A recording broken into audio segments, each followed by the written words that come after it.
And we're back. Black Bento episode 16. It's your boy Meech. And of course, I'm always accompanied by my people to my left. Yo, what it do? It's your boy Sam, Simp Guy, back up in the building. Hey, what's up, guys? It's Andrew. Why do you have to do that? Yo, it's Nizzy, obviously. Isaac Rodriguez. And even though three of us are excited to be here and the other two are pretty mellow, but melodramatic, we are coming to speak to you and we want to discuss anime action / fight scenes. So before we even get into that discussion, I think it's important for everybody here to announce, make known, discuss, make prevalent what makes an anime fight scene or action scene stand out to you. And like I said, we don't rehearse this, so I'm gonna pick somebody on the spot. And Nizzy, Word. what sticks out to you, or what do you look for in your action / fight scenes? I think it comes back to the character relationships. I tend to look at the backstory and the build up. So, for instance, Naruto, right? Kakashi versus Obito. I love that fight. It's a great animation and all that. But the bigger deal in the fight is the whole build up of why Obito's mad the whole fucking show. Mm-hmm. Kakashi not knowing he's alive the whole fucking show. Mm-hmm. And then they finally throw hands over a misunderstanding. And it was like a childhood rivalry. Yes. That ended very comedic. Which is my bad. Which is saying it's super wild. 400 episodes into not knowing that. Yeah. Mm-hmm. Yeah. And it's fucking nuts that not only was the backstory and build up wild, 2, we didn't see it coming because the entire show we assume Obito's dead. Mm-hmm. 3, fucking the animation's amazing. Mm-hmm. Like that's not even like that's an understatement how good the animation is. Yep. So it's just shit like that. The context is so good. The animation could have been poor and I still would have enjoyed it, but it wasn't. Luckily, because Naruto has the best fight scenes, obviously. we laugh, but we can really attest that Naruto puts in work in that fight scene. Dude, from choreography to the score to the emotion to the backstory, to the actual fight animation itself, top tier. But like Meech said, it's not just fight scenes because it shows like Death Note with no fight scenes, and it still builds suspense and action. So right. my driving feature is I eat a chip. The relationships and the characters, man, the backstory. It has to have a good story as to why there's a conflict. Mm-hmm. Okay. Isaac. I'm gonna tag along. It has to be emotions. You have to get my heart pumping on some like me glued to the screen because like I'm either hurt or something. Mm-hmm. So damn, tag along like Naruto. The Naruto versus Sasuke fights, like the build up, the tension's always there, and you're just looking at it like, oh my god, like I've been waiting episodes for this. Their connection, their history, their everything. Rather than you're the main character running into some random and then having a dope fight scene and like murking them. Mm-hmm. Like I need the emotion in it. A lot of these new shows, not to call it any names, Black Clover. Is that what? 10 start keeping tabs, ladies and gentlemen. I forgot what I said. Episode 7. Episode 10 in a row of talking shit about Black Clover. You guys do this every time. The point of what I'm saying is sometimes shows like that they just feel like flashiness is enough, and they don't care for the context too much. Mm-hmm. We see this in God of High School too, but we're not gonna get on that. I'm just saying. No, Black Clover, step your game up. We'll stop using it. I mean, hey, people love it. I'm just saying, sometimes shows do fight scenes without context, and hey, that's what you get. Okay, that's fair. Non-memorable scenes. Fair enough. Mm-hmm. That's fair enough. Sam, you. So since we're talking about Naruto, I figured it'd be apropos to go to the opposite side of the spectrum with regards to mainstream animes and talk about one of my personal favorite fight scenes, which is Gohan versus Cell during the Cell games. One thing I like about that in particular fight is that it's able to tell multiple stories within one. So at the beginning of the fight, you got Goku being mad cocky, talking about, oh, don't worry about it, Gohan got this. He hasn't even scratched the surface with his powers. And you got Piccolo in the background going crazy, like, yo, he's getting his ass whooped because he's not the fighter that you are. You like fighting for the spirit of competition. He's over there getting worked, waiting for his dad to be like, yo, you gonna come help me? Like, what's good? He really is top 3 worst dads. I was about to say top 3 worst dads. I don't think he's that bad, bro. Oh, come on, bro. Goku's Piccolo is raising his kids, dog. That man comes and goes with the swiftness. Saiyans don't raise their kids. Oh my anyway, god. Go ahead. No, sorry. So like you got that dynamic, and then you got Android 16 in the mix trying to sacrifice himself for Gohan, which sets him off the deep end. That's kind of like Gohan's version of Krillin getting bodied by Frieza that set Goku off to become Super Saiyan. You got Goku sending Cell to King Kai's planet thinking he done saved the day. Meanwhile, Cell out here performing the Genjutsu like, nah, I'm back up in this bitch. And then you got obviously one of the most iconic moments in Dragon Ball and possibly even anime, the first father-son Kamehameha. And one thing with the animation with that is like when you look at the huge Kamehameha ball between Cell and Gohan, you got the animation of it's like a struggle, and you got Cell about to overtake him, and then you got all the supporting cast shooting key blasts behind him, and you got my man Vegeta, one of the most bipolar characters in all the anime, thinking about, oh, nah, we don't got a chance to win this, and then, you know what, I'm going to just make this sacrifice. Boom. I'm going to hit him with his final blow.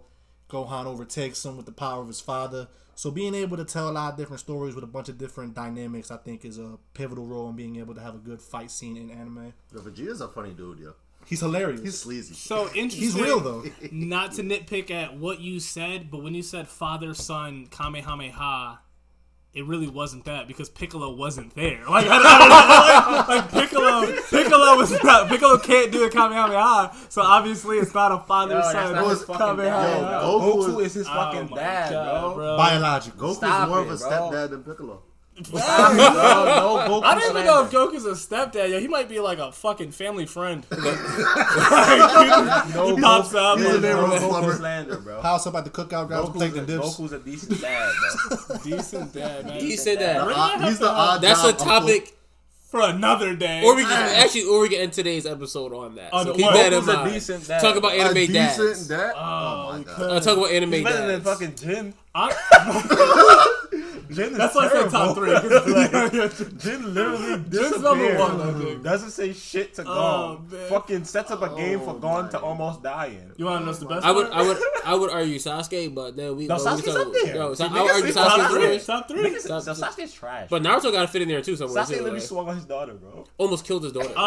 Jin had his son in the hospital, and they were like, "Yo, you should go visit him. He might die." And he's like, I'm busy. I'm real busy right now. It's like, no, like he might die. Goku's not that bad, bro. Goku's just dumb. I hear you, but that's why I said top 3. Well, he came back from the dead to go see Goten, the son he didn't know he had. Nigga, he had unwavering faith that Gohan would win.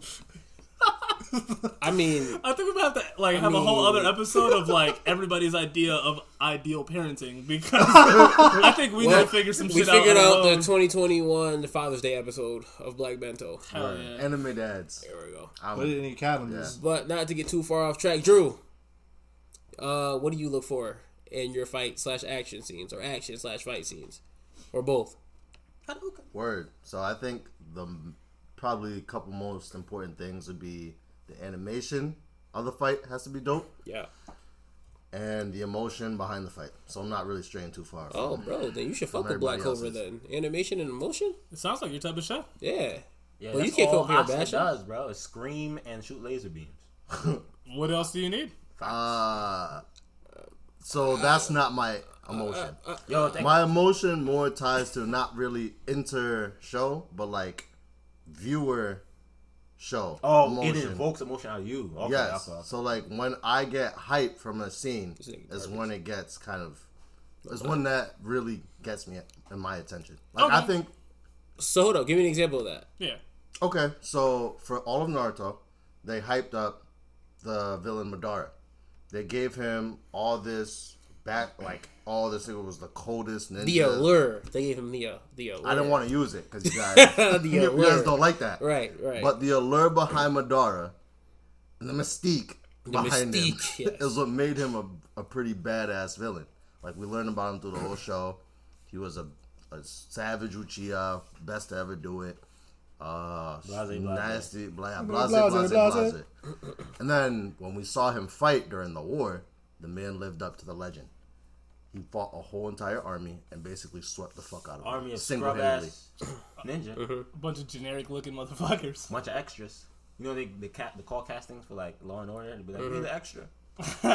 On top of that, he fought every single Kage Didn't even break a sweat at the same time. You're right. He asked them how they wanted to get the business. Oh my God. He said, yo, do you want my shits with or without Susano? Because we could really get it popping. And they were like, well, I mean. He was like, as a testament to your power, it has to be 5-on-1. And he was like, you know what? You're right. As a testament to your power, 5 Susanos per one of y'all. No, he asked them. He was like, yo, so y'all want the supreme work or do y'all want light work? You know what's the work? Like, because y'all getting work regardless. Man. Like, call me like a bitch if you want. If he was like, yo, you want them with Susanos?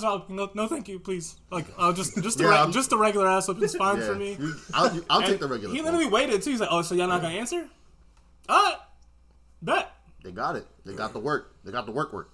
So that's why, that's what really hypes up a fight for me. Like I have to get that suspense. Yeah, that urge. Like when another fight or action scene, really, because it wasn't really a big fight. When homeboy from Attack on Titan, Levi, attacked the Beast Titan. Oh shit, that shit was wild. My man's was on a like the most vengeful scene I've almost ever seen in an anime. Is when homeboy watched all those Titans lined up and went to work and mowed them down until he got to homeboy and chopped the fuck out of him. My favorite part about that scene though is that they demonstrate why Levi's so mad. Cause Levi literally. Like the commander was Irwin. Irwin literally built the plan around Levi and sacrificed every fucking soldier for Levi. So when Levi woke up after being knocked out and seen that everybody was fucking dead, he was like, "Nah, bro, this won't be in vain. This won't be in vain." This man literally killed every single Titan on his way to the Beast Titan, and then murked the Beast Titan. You felt Levi's vengeance in that fucking scene, bro. Yeah. That's the type of emotion I need to get out of my that show's fights. So good, bro. I need to get that level of hype. And if you can't get me to that level of hype, then it's not that memorable. Yeah, it's alright. Yeah, it's cool. It's dope or it's whatever. Clover, but that's what separates it's dope or whatever from the damn that shit was crazy. How about you, Meech? For me, I would say emotion as well and tactics. So just to go over like emotion, and it's different from Andrew's emotion. It's the emotion that everybody in the anime could feel. So the example I bring up is All Might versus All for One. And their final fight, like in the city. When you could literally see like the whole town, the world just begging for All Might to win, just like, yo, please win, because if you can't stop this nigga, nobody in the world is stopping this nigga, yo. At the end of the day, and then even after he fucking won the fight, right? Even after he won the fight, battle, whatever you want to call it. And he was just like, yo, I can't be a hero anymore. Now the whole hero world's in a fucking frenzy. And now they're just like, yo, like, what do? We just got to start handing out licenses to hero licenses to everybody. Because somebody has to be the next All Might. At the end of the day, someone, we're just hoping. And it's like, those are the stakes and those are your emotions that I like to observe and watch in my animes. My second thing is tactics. And when I come to tactics, I'll reference Sasuke on this one. So we're going back to Naruto.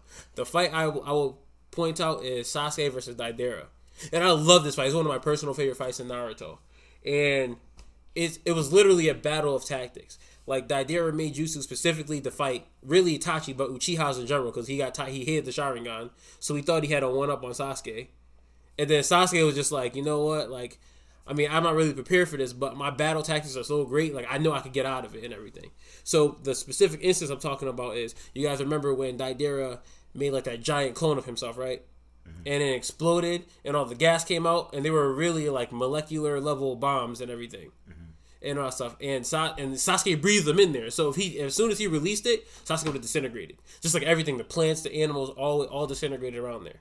And then Sasuke was just like, damn, bro, what can I do about this? I see them with my Sharingan, but I can't stop this. And what did Sasuke do? Anybody remember what Sasuke did? He electrocuted himself. And do you remember how he thought about electrocuting himself? Because the sword was in the ground. Not necessarily, but close. What happened? It was when Daidara planted the mines and all that stuff, and like Sasuke see with his Sharingan, whatever, and Sasuke actually threw Chidori Sanban through him.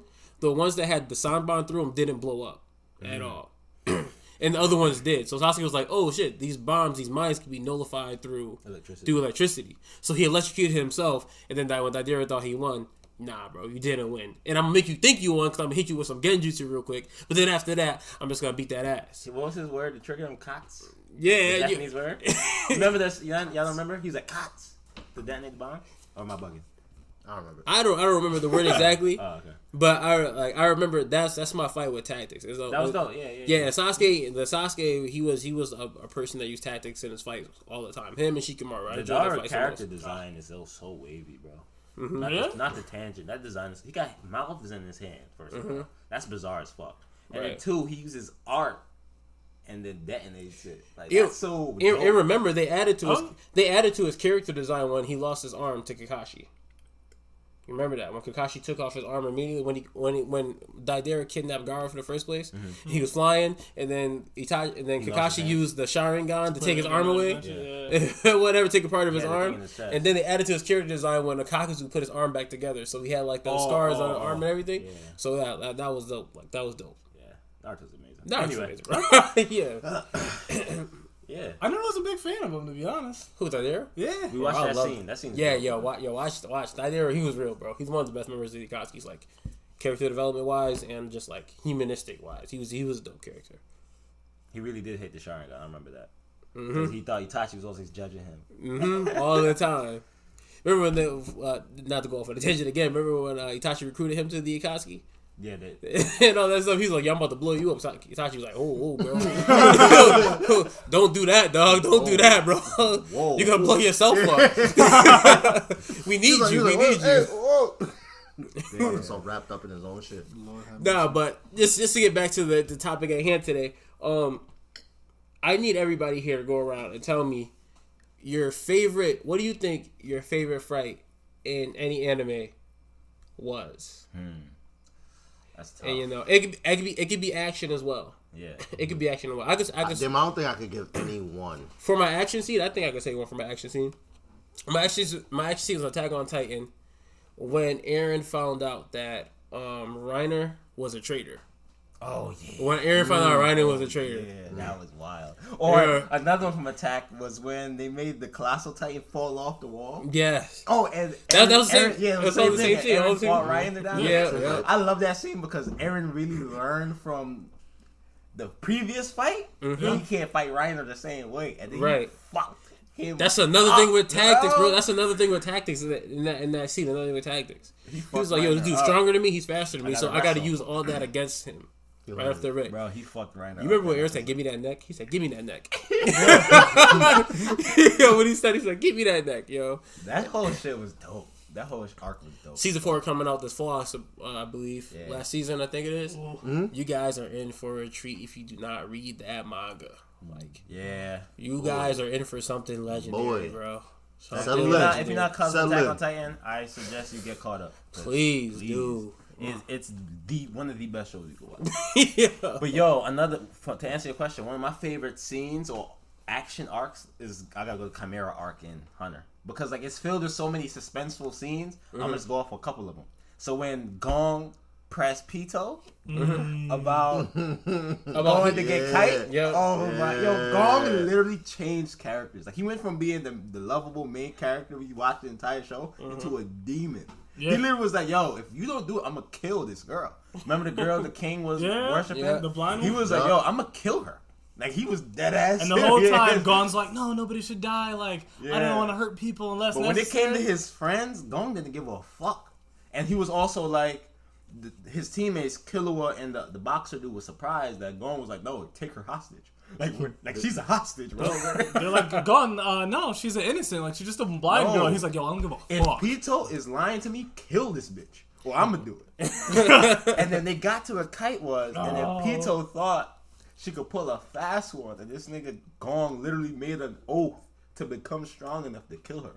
Sacrificed everything, turned into a grown-ass man, and bodied this bitch. Yo, but talking about emotion, so when you're watching it, when she literally like turns around, Pito gets there, and Pito turns around, it's like, actually, like, Kite's dead. Like the whole time, the whole 2 miles that we walked here, where you thought Kite was gonna get revived or some shit. Pito's like, yo, I don't know how to do that shit. Like, Kite's dead, and Gon's like, what? No, he's not.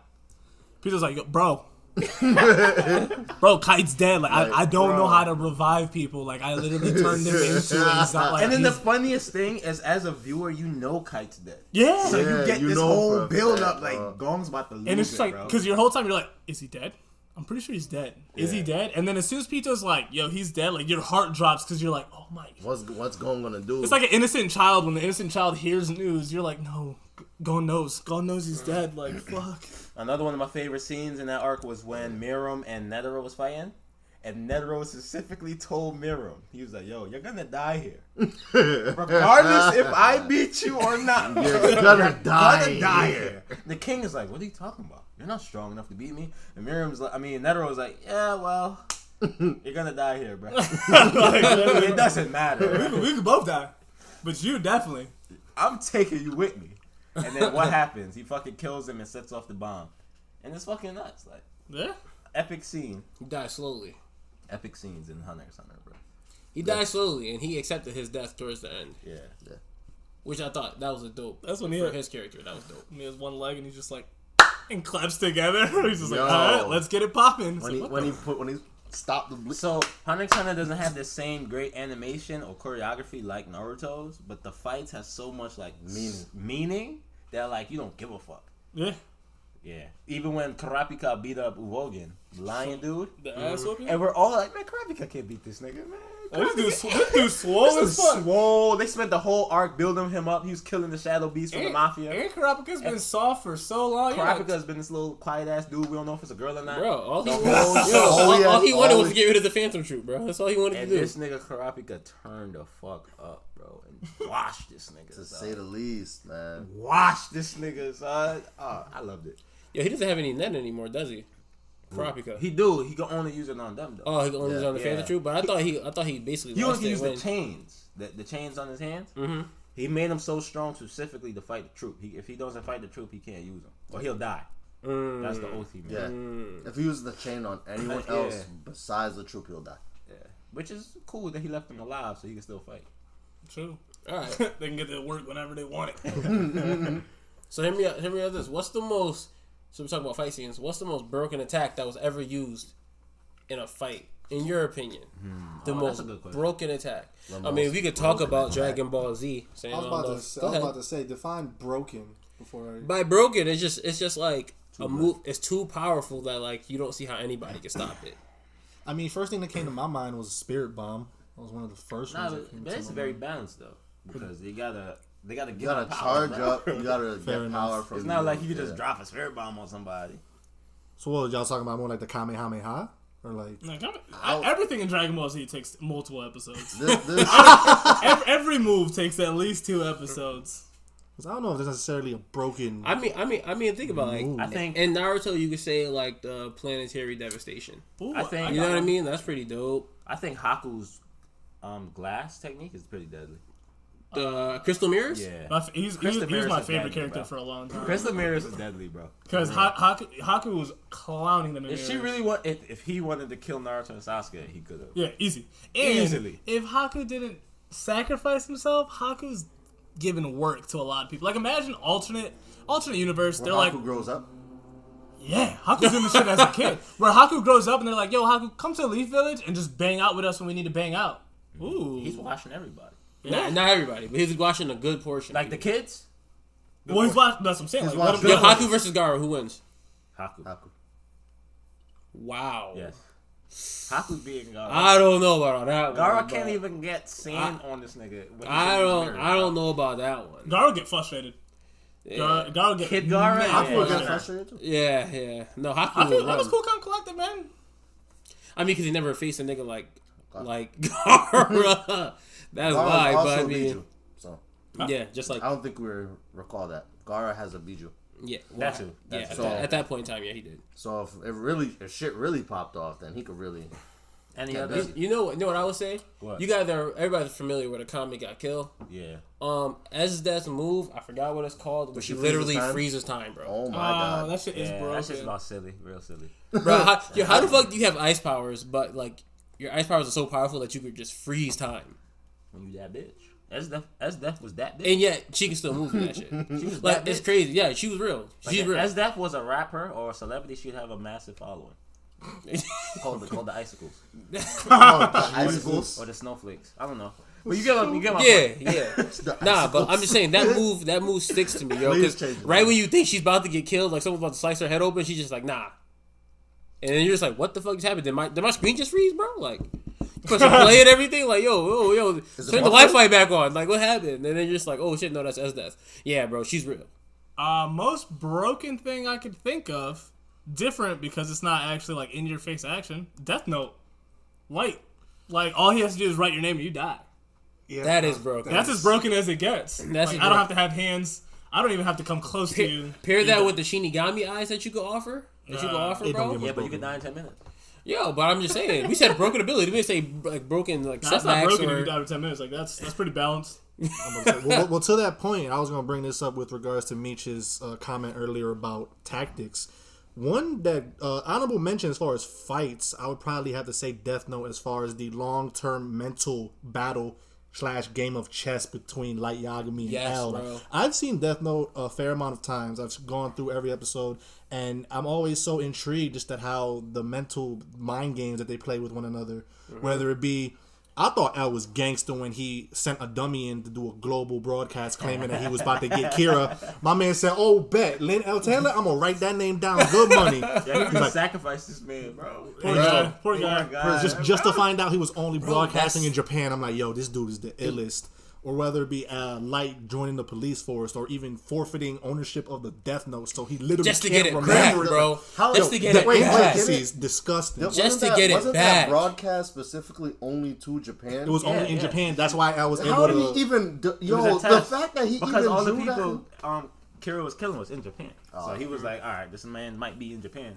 Let's take a test. Mm-hmm. That was the hint. Bro, the tactics in Death Note, bro, were amazing. Chess game. That whole series is a chess game. So look, we just gotta play chess, dog. That's what you gotta do, man.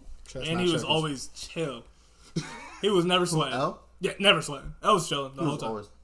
I was like, yeah, he had nervous a few times.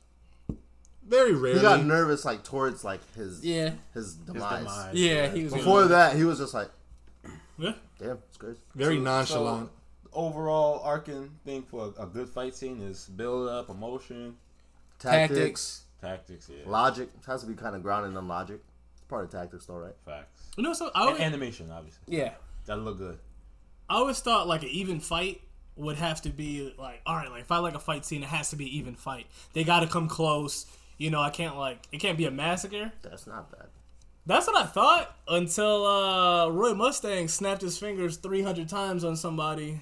And then I was like, you know what? Yeah. Yo, that's one of my favorite scenes in all of anime. For those of you that don't know, Isaac and Mr. Simp God, Isaac's been telling Simp God to watch Fullmetal Alchemist for approximately 6 years now, and he still has not done it. So that's why he does not know about 300 snaps. I will get on that in due time. 300 snaps of death. So I thought, that's aggressive. Yo, a fight scene, like I need it to be even. When I watched that, I think I might have stood up and was like, I was getting hype as hell.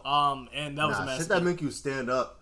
That's the real shit. Yeah, that's how you know it. Someone getting washed could be effective if it's done nicely. So bro, when I'm telling you, when you watch it, like it's but it's not not that he got washed. It was almost like I can't even explain it. Watch the God, it's just so much like, God damn it, so much emotion in it. Like you never thought you could snap with so much passion. This dude's just like Hughes, Thanos ain't got nothing on him? Yo, Hughes was the catalyst, bro. Got nothing on him? Bro, Hughes was the catalyst, bro. Hughes was the catalyst, bro. Yeah. That's all you need to know. Bro, that's all you need. Pay attention to Hughes. Bro. Damn love Hughes. Hughes was the catalyst. So, yeah. What makes a good action fight scene? We got logic, we got tactics, we got emotion, we got animation, and choreography. And fight scenes are more than just fighting. Sometimes like that's what chess moves. Chess moves. Like, writing names. We'll put that in with tactics. I would also say good score. I think we mentioned it earlier. Yeah, score. Forgot the score. Definitely helps. So with the the score always. Yo. Wait. Which anime had the best background music though? Samurai Champloo. Samurai Champloo. Oh yeah. No debate. Samurai Champloo, you can still freestyle while they're fighting. Dog. The beats are so hot. It look like it sounds like Dr. Dre's making them himself. Man. We got RZA in there. The Wu-Tang's about to come on while somebody's fighting. Like, all I do to the boy Nujabi for that shit, cause God. But yeah, those shits were fire. That's the episode on fight scenes and animation. Always remember, follow us on Instagram, Twitter. _ Black Bento, and follow us on Discord. Follow the YouTube channel. What's the Discord? The city. The city. Join the Discord. The links in our bios everywhere, and listen to us on our streaming platforms. You know, spread the word. If you go on our Twitter page, there's literally a threaded pinned tweet that tells you everywhere you can listen to the Black Bento podcast. And you know what? That's it. Bento out. Bento out. Peace. Deuces.